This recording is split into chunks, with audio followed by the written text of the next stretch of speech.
Welcome to the SheEO Behind the Scenes podcast. Today, Vicki Saunders, founder of SheEO, and myself, Hannah Cree, SheEO Venture in Residence, we're talking about why we started this series and how feedback and iteration is core to our culture. Let's jump in. There's so much that goes on in any given day that we have a hard time sharing out into the world because not everybody's on social watching at a certain amount of time. And there's a lot of context behind things. And I don't know about you, Hannah, but whenever I sit down to write these things out, I'm like, oh, I have to provide so much context, and all of a sudden it becomes a 3-pager. And then I'm like, nope, no one's going to read it. No one reads 3 pages. Yeah. They do tend to listen to podcasts, although I will say apparently podcast listening has gone down during COVID because people aren't traveling and in their cars. Right. However, I think it's the context. It's all these different layers that happens at SheEO in the behind the scenes. And so context for me is that I'm a SheEO Venture, and then I come in as a venture in residence and I'm seeing the inside, and I was like, this is what's happening on the inside to make this outside look this way. It's so completely different from the structure to how people work with each other. And I don't think people understand the complexities of it, but also to be inspired by it. Like, we can actually run organizations in a different way. Okay, so you're taking me in a whole different direction. So let's go with that. So what's different? Like, what's your biggest surprise walking into this crazy, amazing team? That you actually have a lot of people, and it's in my opinion, a flat organization. And I say flat in terms of everyone literally works in little pods and groups and cross collaborates at a rate that I've never seen before. It's just like, and everyone is very key, not everyone, but I think there's a how do we say this? There's a piece of which of like, what are you great at? What do you do well? And how do we get you doing more of those things? And so when you came to me, it's like, follow the energy. What's working for you? What do you love? That was such a different question than I've ever been asked. It's like, oh, you don't like doing social media posting? Okay, then who can do that on the team? Like, so instantaneous. Yeah. Yeah, it's interesting. I look for pain all the time. Right. And I ask it in this way, this sort of like entrepreneur way, right? Like, what are the pain points that is like so jargony? And people, if you haven't had a lot of experience in that kind of space, you're like, what do you mean? I'm not in pain. I'm fine. I'm okay. What is she looking for? Where am I? Right. Like, it's just a weird thing. I'm like, no, really, what do you hate doing that you're doing every day? People are like, well, isn't that your job? Aren't you supposed to do stuff that you hate? And I'm like, no, not here.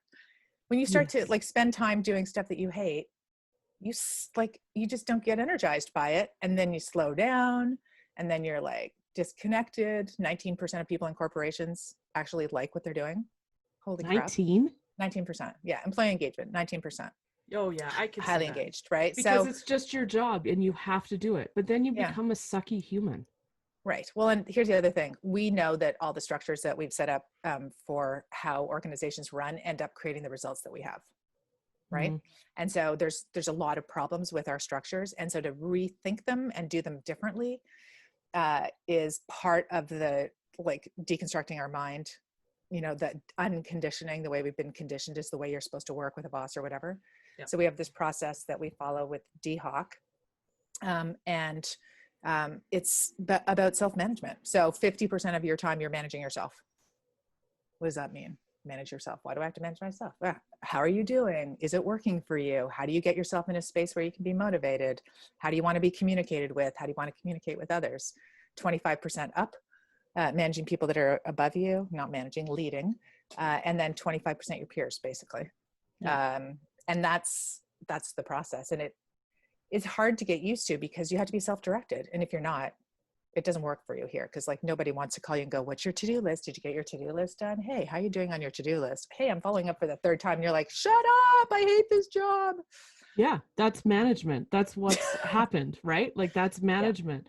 Yeah. And people can be like, I don't micromanage you. And I was like, management in itself is just managing people and asking them all of those to-do list questions instead of like, what are you noticing? What are you doing well? But I do think it's hard because I think it opens up for me personally, what's happened is opened up other areas of my life. I start to question, like, wait, am I doing what I love? What does this look like? Like, I think I cried almost every day for the first few weeks of SheEO. in Yeah, in because you're the releasing all this stuff. You're like, what? I don't have to do this terrible thing anymore. yeah, Yeah. it was like a release of, oh, what am I doing? And also I'm joking that I'm going through like a midlife crisis. I talked to MJ, our development coach, a little bit about that, about, but like that's the perfect timing of it too, to be in an organization that is asking you different questions about how you work and how you work with one another, of course is going to apply into your personal life. Like you, I also believe in systems change work. You can't do this work unless you look at yourself first. Like if you, and you have to like unpack to levels that I keep on thinking I hit rock bottom, but it's not even close, right? It's like, no, there's just layers. It's not rock bottom. It's just layers.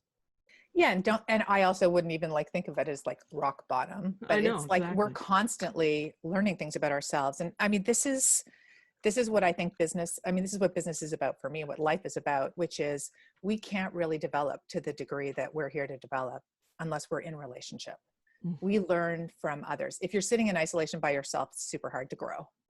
It's only in relationship where we're like, what's up with Hannah? What's Hannah's problem? She's driving me crazy today. And then you're like, oh, everything I see in someone else is really about me. Huh. So this is really my thing. So being in a relationship working with you and noticing what drives me nuts is message for myself, right? Yeah, It's the gift for me to learn. And most people just want to go, no, I just want to blame Hannah. She's a pain in the ass to work with, right? exactly. Which is not true, by the way, everybody. Hannah's amazing to work with. But I'm that's the still kind of here. thing that we create is really about us, right? And so every one Always. of these relationships and how we're working, that's why we're constantly going like, what are you noticing? Where's the rub? What's bugging you? That's information for you to tweak and design what you're working on so it can be more what you want.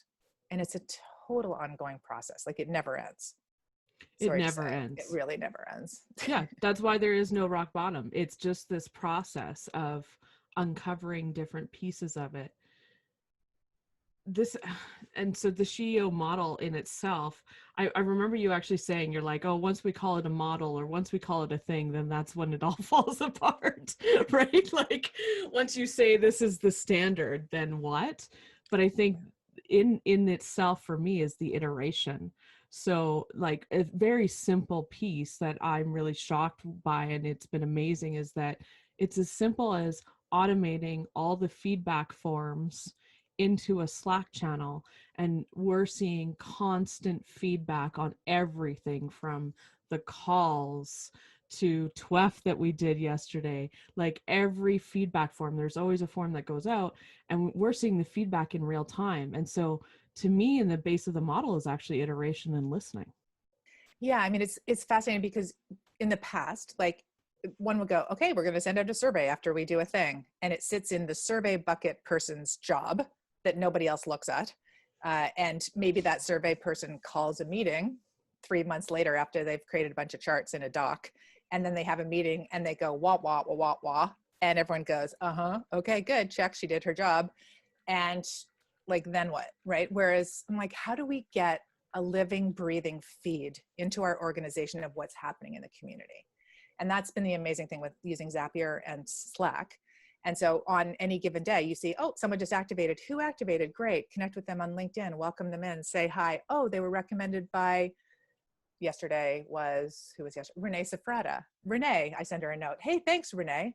Like I can see that. It's not locked in someone's job somewhere where they have to get to it on a to-do list. We flow with that in real time. And then that's when we get feedback like, wow, how are you getting so much done? Or I just activated a minute ago. How'd you get that? I'm like, because it's in our daily workflow that people can see, and those who have the energy for it can step in to do it.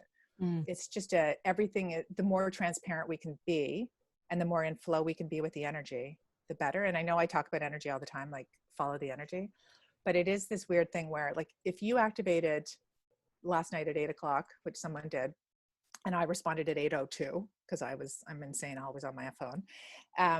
And you're like, wow, what a delightful experience. That's a thing, right? yeah. That's part of your SheEO experience. And if it's like, okay, we respond to activation things on Wednesdays at 2 o'clock. And so you wait, 3.5 or 5 days.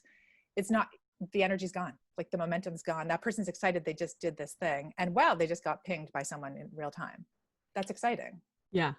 And it also creates the flip side to this of the rub of, because we iterate and are so much in the moment at times and we're listening, that sometimes when we make a decision, it's hard for other people externally to see why that decision has been made, because we'll quickly change, or we'll, while we've listened to this feedback and we're doing all of this listening in the back end to then make the decisions, that sometimes when we're doing that so quickly, it's hard for other people externally to understand, well, what was that process? And like, you're always changing your mind, maybe can be some of the feedback, right?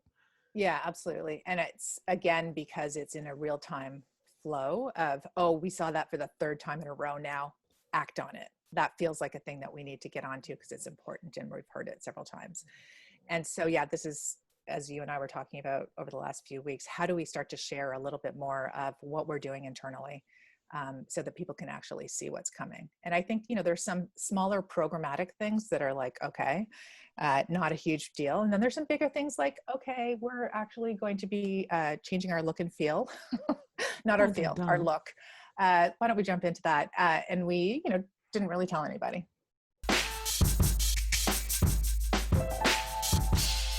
Have a topic or question about SheEO? Send us a voice note to hi@SheEO.World, and it could be featured on the very next behind the scenes podcast.